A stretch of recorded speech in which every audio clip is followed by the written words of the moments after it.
El presidente de Estados Unidos, Joe Biden, ha anunciado una nueva política para la frontera sur con México que ha recibido críticas tanto de defensores de derechos humanos como de algunos legisladores.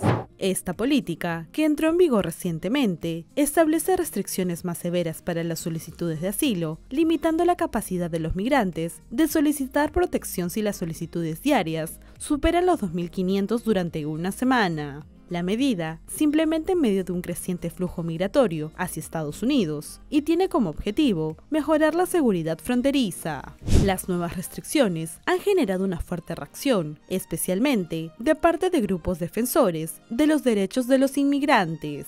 Según la nueva normativa, quienes crucen la frontera ilegalmente y no expresen temor de regresar a sus países de origen serán deportados de manera acelerada. Las excepciones a esta regla se aplicarán a menores no acompañados, víctimas de tráfico humano y personas con emergencias médicas.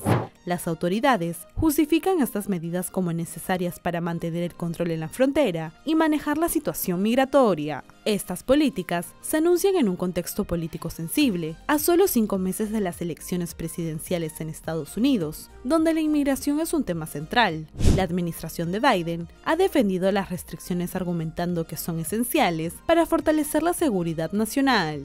Sin embargo, las críticas se han centrado en el impacto humanitario de las medidas, con organizaciones como la Unión Americana de Libertades Civiles prometiendo impugnarlas en los tribunales, argumentando que negar la posibilidad de solicitar asilo es ilegal. La cooperación con México es un componente clave de esta nueva política, y el presidente Biden ha elogiado al presidente mexicano, Andrés Manuel López Obrador, por sus esfuerzos para controlar el flujo de migrantes.